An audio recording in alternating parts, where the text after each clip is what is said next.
അടുത്ത യാത്ര രാമേശ്വരത്തേക്കാണ്.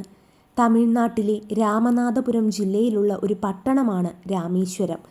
ഇന്ത്യയുടെ മുഖ്യഭൂമിയിൽ നിന്നും പാമ്പൻ കനാലിനാൽ വേർതിരിക്കപ്പെട്ടിരിക്കുന്ന പാമ്പൻ ദ്വീപിലാണ് രാമേശ്വര പട്ടണം സ്ഥിതി ചെയ്യുന്നത്. ശ്രീലങ്കയിലെ മാന്നാർ ദ്വീപിൽ നിന്നും ഏകദേശം 50 കിലോമീറ്റർ അകലെയാണ് പാമ്പൻ ദ്വീപ്. രാമേശ്വരം ദ്വീപ് എന്നും അറിയപ്പെടുന്ന പാമ്പൻ ദ്വീപ് ഇന്ത്യയുടെ മുഖ്യഭൂമിയായി പാമ്പൻ പാലത്തിനാൽ ബന്ധിക്കപ്പെട്ടിരിക്കുന്നു. ഹിന്ദുക്കളുടെ ഒരു പുണ്യസ്ഥലവും തീർത്ഥാടന കേന്ദ്രവുമാണ് രാമേശ്വരം. ഇപ്പോൾ കാണുന്നത് പാമ്പൻ പാലത്തിൻ്റെ വെർട്ടിക്കൽ അപ്ലിഫ്റ്റ് ചെയ്യുന്ന ഭാഗമാണ്.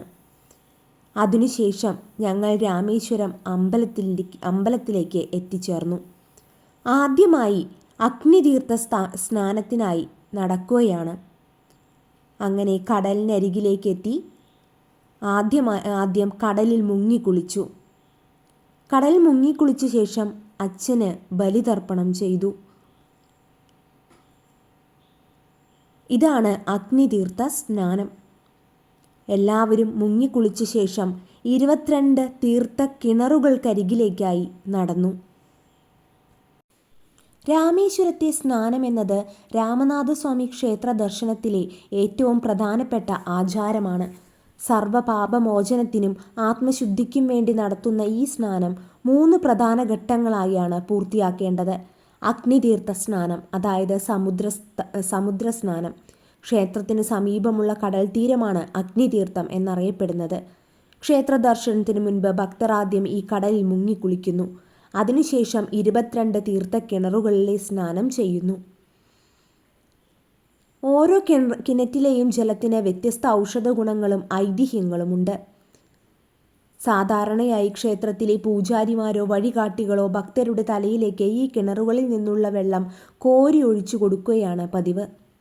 തീർത്ഥസ്നാനം പൂർത്തിയാക്കിയ ശേഷം ഭക്തർ ഈറൻ വസ്ത്രം മാറി ശുദ്ധമായി രാമനാഥസ്വാമിയെയും പാർവതി ദേവിയെയും ദർശിക്കുന്നു.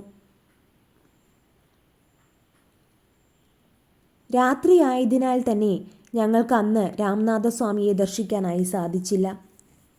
രാത്രി കടകളിലൂടെ, ആ തെരുവ് വീതികളിലൂടെ ഞങ്ങൾ നടന്നു. ശംഖ് കൊണ്ടും ചിപ്പി കൊണ്ടുമുള്ള ഒരുപാട് കരകൗശല വസ്തുക്കൾ അവിടെ കാണാനായി സാധിച്ചു. ചിലതൊക്കെ ഓർമ്മയ്ക്കായി വാങ്ങുവാനും മറന്നില്ല. രാത്രി ദീപാലങ്കൃതമായിരിക്കുന്ന രാമനാഥസ്വാമി ക്ഷേത്രം കാണാൻ വളരെ ഭംഗിയായിരിക്കുന്നു. ഇന്ത്യയിലെ പ്രധാന തീർത്ഥാടന കേന്ദ്രങ്ങളിലൊന്നായ ചാർധാം യാത്രയുടെ ഭാഗമായ ഇവിടം ശ്രീരാമൻ്റെയും രാമായണത്തിൻ്റെയും ചരിത്രവുമായി ബന്ധപ്പെട്ടിരിക്കുന്നു. ഇന്ത്യയിലെ 12 ജ്യോതിർലിംഗങ്ങളിൽ ഒന്നായ ഈ ക്ഷേത്രം ലോകത്തിലെ ഏറ്റവും വലിയ ഇടനാഴികൾക്ക് പേരുകേട്ടതാണ്. പിറ്റേന്ന് പുലർച്ചെ ഞങ്ങൾ രാമനാഥസ്വാമിയെയും പാർവതി ദേവിയെയും ദർശിച്ചു. രാമേശ്വരം ഏറ്റവും പ്രസിദ്ധമായിരിക്കുന്നതും 22 പുണ്യതീർത്ഥ കിണറുകളിലെ തീർത്ഥസ്നാനത്തിനും പിതൃതർപ്പണം അഥവാ ശ്രാദ്ധത്തിനും അഭിഷേകങ്ങൾ, രുദ്രാഭിഷേകം, ശംഖാഭിഷേകം, ഭസ്മാഭിഷേകം, പഞ്ചാമൃത അഭിഷേകം, അതുകൂടാതെ അർച്ചനകൾ, ഹോമങ്ങൾ തുടങ്ങിയവയ്ക്കൊക്കെയാണ്. ക്ഷേത്രത്തിലെ ദിവ്യപ്രസാദങ്ങളാണ് വിഭൂതി അഥവാ തിരുനീറ്. ഭസ്മമാണ് അത്. അതുകൂടാതെ 22 പുണ്യതീർത്ഥങ്ങളിൽ നിന്നുള്ള ജലം രോഗശാന്തിക്കും പാപമോചനത്തിനും ഉത്തമമായി കണക്കാക്കപ്പെടുന്നു. കൂടാതെ കുങ്കുമം, ചന്ദനം, അന്നദാനം മുതലായവയാണ് പ്രധാന വഴിപാടുകൾ. അവിടെ നിന്ന് അടുത്ത യാത്ര APJയുടെ ഹൗസിലേക്കാണ്, വീട്ടിലേക്കാണ്.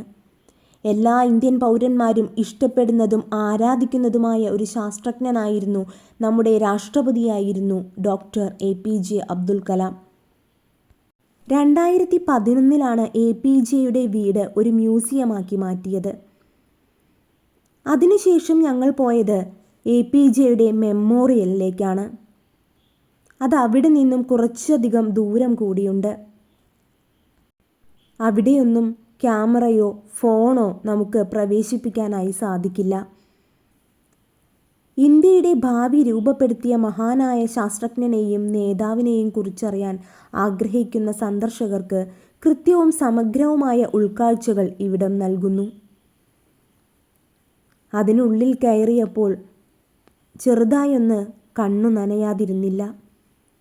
അദ്ദേഹം മരിക്കുമ്പോൾ ഉപയോഗിച്ച വസ്ത്രവും അദ്ദേഹം ഇതുവരെ ഉപയോഗിച്ച എല്ലാവിധ വസ്തുക്കളും അദ്ദേഹത്തിന് ലഭിച്ച അവാർഡുകളും എല്ലാം സൂക്ഷിച്ച ഒരു മഹനീയ ഇടം. പിന്നീട് പഞ്ചമുഖ ഹനുമാൻ ക്ഷേത്രം. പഞ്ചമുഖ ഹനുമാനെ കാണാം. അവിടെ കണ്ട വേറൊരു പ്രത്യേകതയാണ് ഫ്ലോട്ടിംഗ് സ്റ്റോൺ, വെള്ളത്തിൽ പൊന്തിക്കിടക്കുന്ന കല്ലുകൾ.